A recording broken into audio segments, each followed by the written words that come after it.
Every time I think about those kids, it gets me mad. And by the way, it happens on the streets of Chicago every day.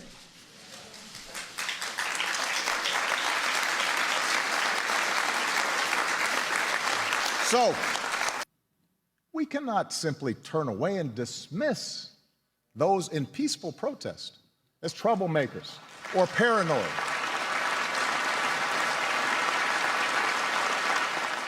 Whether you are black or white or Hispanic or Asian or Native American or of Middle Eastern descent, we have all seen this bigotry in our own lives at some point.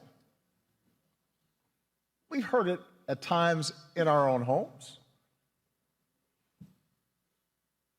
If we're honest, perhaps we've heard prejudice in our own heads and felt it in our own hearts.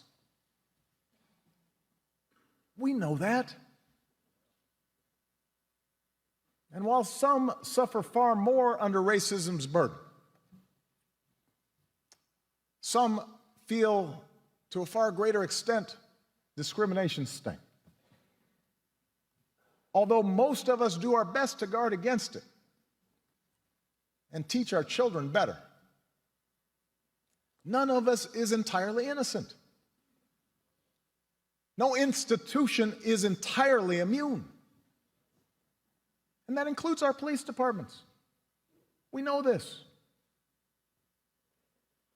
And so when African Americans from all walks of life, from different communities across the country, voice a growing despair over what they perceive to be unequal treatment,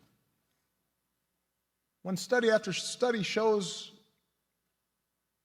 that whites and people of color experience the criminal justice system differently, so that if you're black, you're more likely to be pulled over or searched or arrested, more likely to get longer sentences, more likely to get the death penalty for the same crime. When mothers and fathers raise their kids right and have the talk about how to respond if stopped by a police officer, yes, sir, no, sir, but still fear that something terrible may happen when their child walks out the door, still fear that kids being stupid and not quite doing things right